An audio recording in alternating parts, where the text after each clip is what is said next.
नमस्कार. आज गुरुवार अमृतवाणीमध्ये आपल्या सगळ्यांचं स्वागत आहे. पण ही अमृतवाणी ही नेहमीसारखी एखाद्या अभंगावर निरूपण अशा तऱ्हेची नसून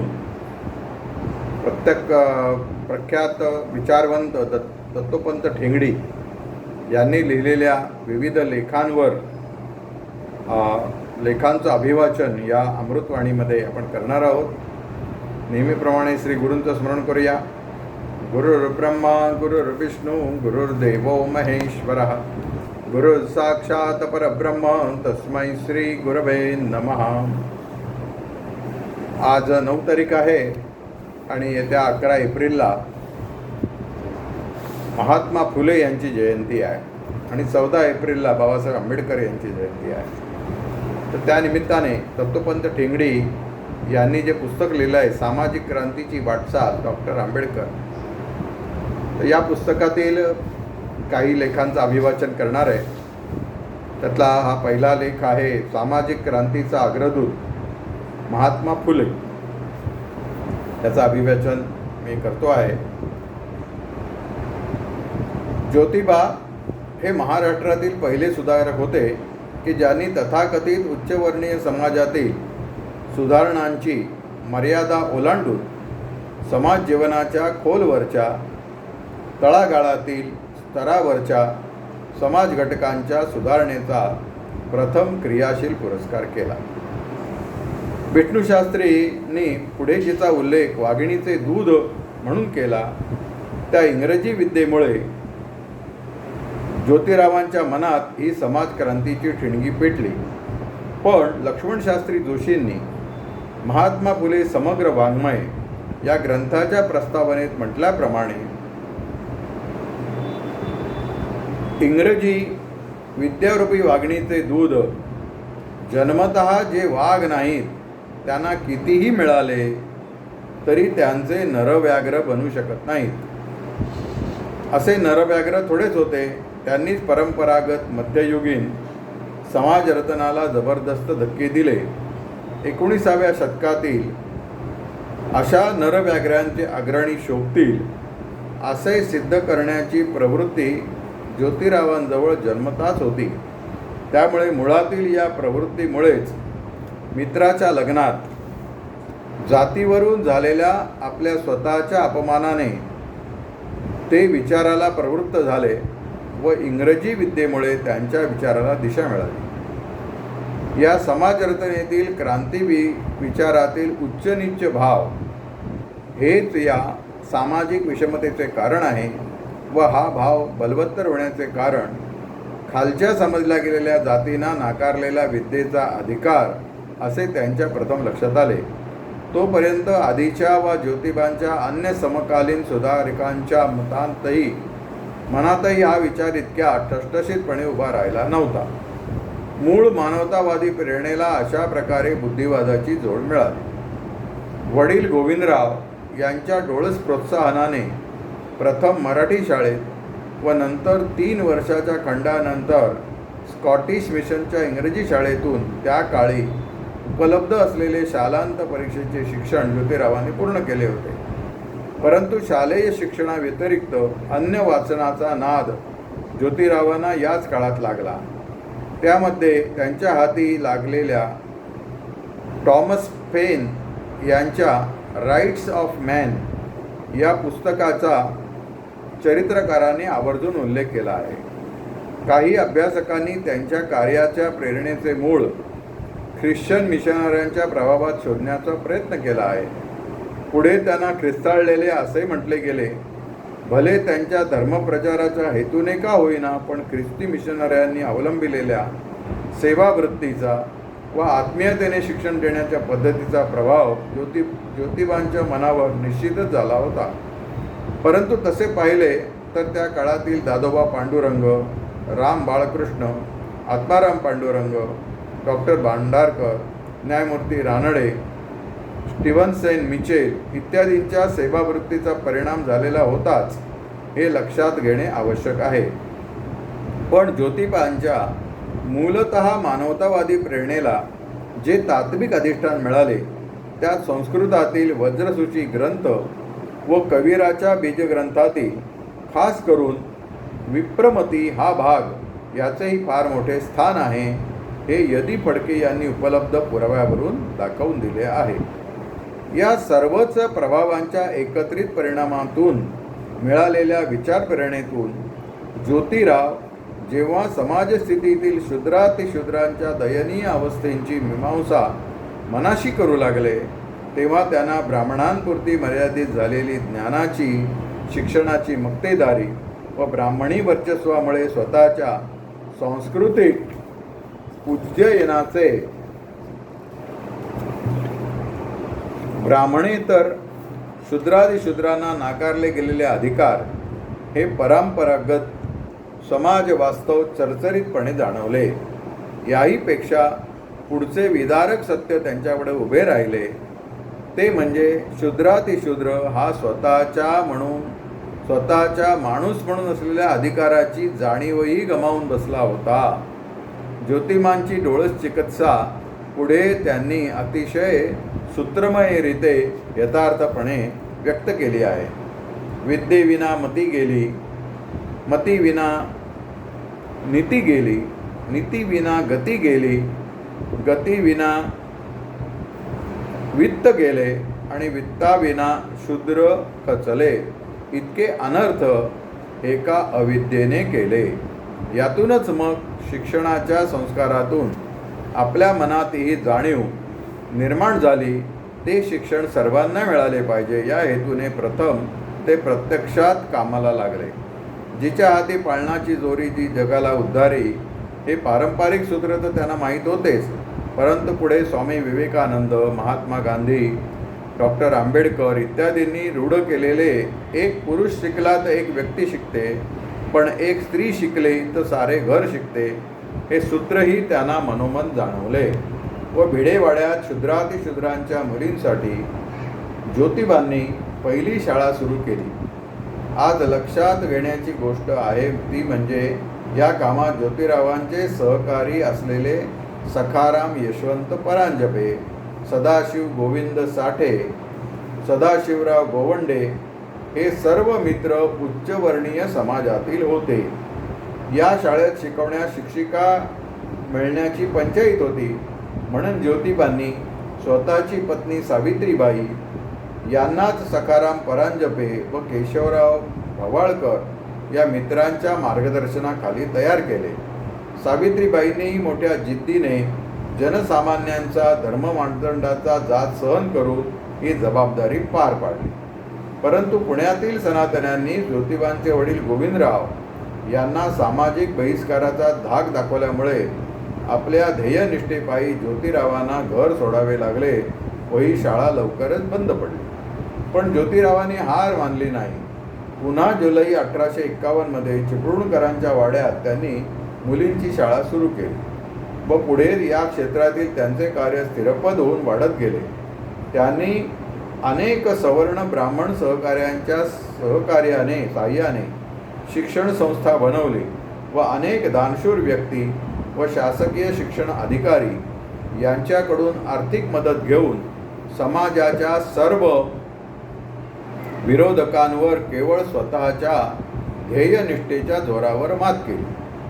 ज्योतिबांच्या शैक्षणिक कार्याचा सर्व तपशील येथे देणे अभिप्रेत नाही. चरित्रकारांनी, अभ्यासकांनी सविस्तर तपशील दिलेले आहेत. त्यात प्रारंभीच्या काळात Poona observer, Dnyanprakash, Dnyanodaya, Bombay guardian, telegraph आणि कुरियर अशा त्या काळातील अनेक वृत्तपत्रांनी ज्योतिबांचे कार्य नावाजले.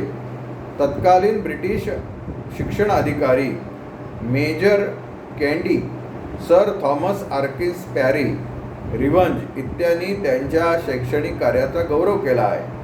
16 नोव्हेंबर 1852 रोजी मेजर कँडी यांनी सरकारी शिक्षण मंडळाच्या वतीने शाल जोडी देऊन त्यांचा सत्कार केला.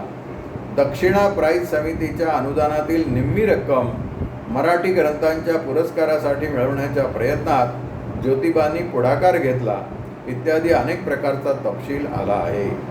या सर्व शैक्षणिक उपक्रमांमागे ज्योतिबांच्या मनातील शिक्षण या समाज परिवर्तनाच्या प्रभावी व संस्कारकारी माध्यमांबद्दलचा ठाम विश्वास होता.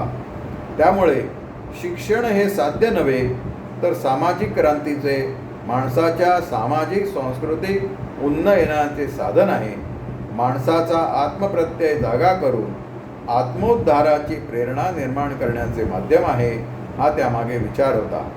धनंजय कीरांनी ज्योतिबांच्या काळात शाळेतील एका 14 वर्षाच्या मांग मुलीने लिहिलेला निबंधच उद्धृत केला आहे.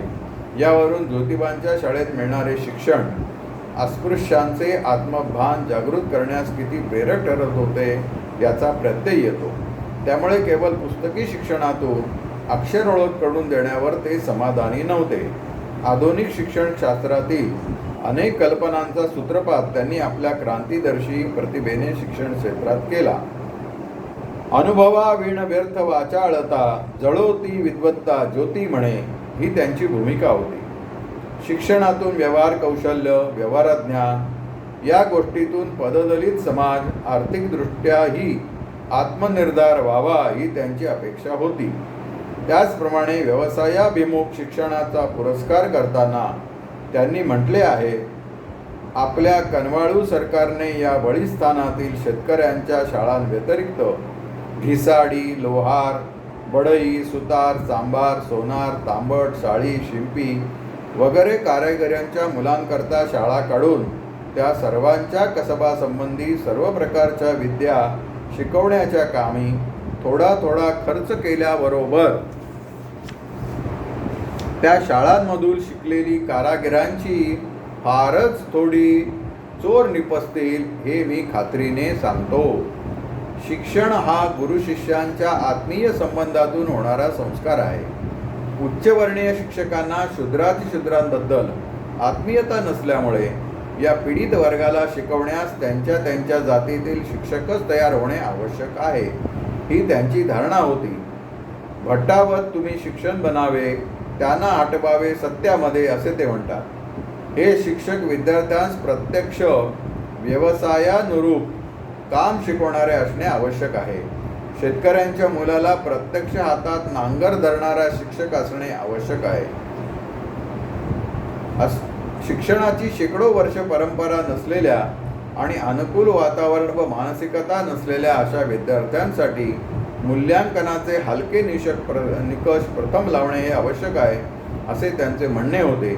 वेगळ्या प्रकारे हे आरक्षणाचे तत्व त्यांनी शिक्षणाच्या यत्त्या हलक्या करणे या शब्दांनी सूचित केले आहे. त्या काळातील सरकारी अधिकारी मॅकॅलो याने वरच्या वर्गात शिक्षण दिले की खालच्या वर्गापर्यंत ते आपोआप झिरपत जाईल हा झिरप सिद्धांत मांडला होता.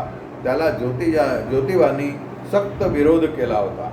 पुढे 1882 मध्ये सरकारच्या शिक्षणविषयक सुधारणांसाठी बसवलेल्या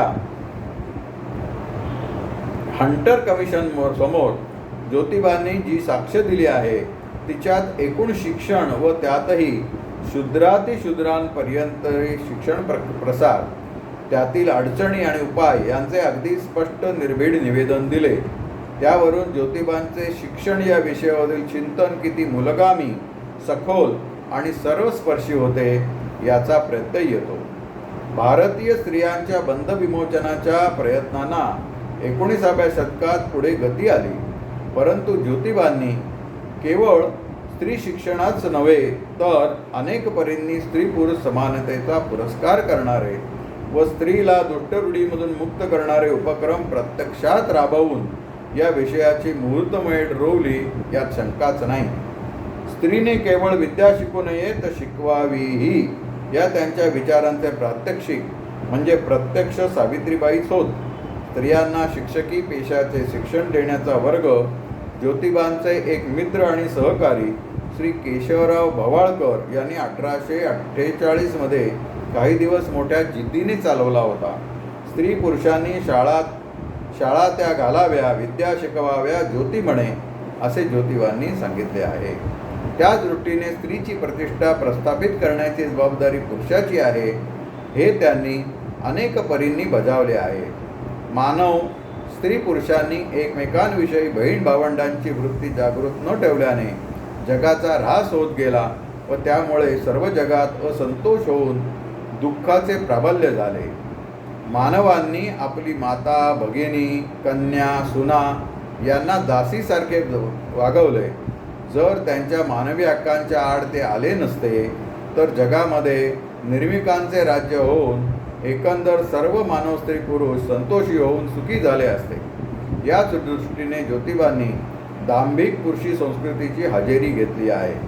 नवरा गेल्यावर त्याच्यावरची निष्ठा प्रेम सिद्ध करण्यासाठी बायकोने जर सती जावयाचे तर बायकोचे निधन झाल्यावर त्याच न्यायाने पुरुषाने सुद्धा जीवन का संपवू नये असा प्रश्न विचारून ते म्हणतात, आजवर एखादा एक तरी पुरुष सती गेला आहे का, सता गेला आहे का? त्याचप्रमाणे नवऱ्याने बायकोच्या उरावर सवत आणून ठेवणे जर चालत असेल तर बायकोने एखादा सवता बाळगला तर नवऱ्याला चालेल का? असाही जो प्रखड प्रश्न केला आहे त्यातही स्त्री पुरुष मानव समानता व स्त्रीची प्रतिष्ठा याविषयी ज्योतिबांच्या मनातील आस्था प्रगट होते. ज्योतिबांनी पुढे सत्यशोधक समाजाची विवाह पद्धती म्हणून या दृष्टीने जे बदल सुचवले आहेत ते म्हणजे स्त्री बंध विमोचनाच्या व स्त्री पुरुष समानतेच्या रुचाच आहेत असे म्हणण्यास हरकत नाही. मुलींच्या संमतीनेच विवाह ठरवावा. पुरुष संस्कृतीने रचलेले स्त्रीला कमी लेखणारे विवाह मंत्र रद्द करावेत.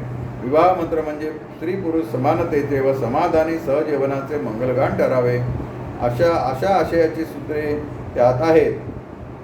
त्यांनी रचलेल्या मंगलाष्टकांमध्ये वधूवराला संपूर्ण सहकार्याचे वचन देते. वर केवळ पत्नीच्याच नव्हे तर एकूणच स्त्रियांच्या उन्नतीसाठी आणि बंध विमोचनासाठी प्रतिज्ञाबद्ध होतो. ज्योतिबा हे केवळ वाचावीर नव्हते वा परोपदेशे पांडित्य करणारे बोलके सुधारक नव्हते. हे त्यांच्या जीवनातील सर्व क्षेत्रातील कृतिशीलतेने दिसते. परंतु स्त्री जीवनाबद्दल त्यांनी जो विचार केला व ज्याचा त्यांनी उच्चार केला तो त्यांनी ज्या प्रकारे स्वतःच्या जीवनात आचारात आणला त्यावरून ते अधिक श्रेष्ठशीरपणे स्पष्ट होते. सावित्रीबाईंना शिकवून त्यांचे आपल्या सर्व उपक्रमात त्यांनी सहकार्य मिळवलेच, परंतु सावित्रीबाईंना मूल होत नाही असे पाहून त्या काळात राजमान्य शिष्टसंमत असलेल्या दुसऱ्या लग्नाचा राजरोस आग्रह त्यांना वडीलधाऱ्यांकडून होऊ लागल्यावर त्यांच्या मनाला असह्य वेदना झाल्या व वांझोटेपणाचा दोष माझ्यातही कशाबरोबर नसेल असा प्रतिप्रश्न त्यांनी केला. या स्त्रीची माणूस म्हणून असलेली प्रतिष्ठा जपण्याची उत्कट मानसिकता जशी दिसते त्याचप्रमाणे त्याच मानसिकतेपोटी पुरुषी अहंकाराचा पूर्ण निराश झाल्याची साक्षही मिळते. ज्योतिबांचा एकूण प्रयत्न खास करून शूद्रांच्या उन्नतीचा असला तरी त्यांचा दृष्टिकोन या वर्गापुरता संकुचित नव्हता. स्त्रीबंध विमोचनाच्या बाबतीत तर ही गोष्ट ठळकपणे जाणवते.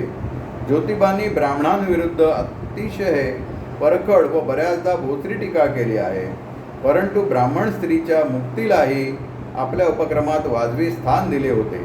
ब्राह्मण सभा समाजातील विधवांच्या पुनर्विवाहाचा प्रश्न, त्यांच्या केशविपनांची आणि भ्रूणहत्येची दुर्दैवी समस्या यांचा अविभाज्य संबंध होता.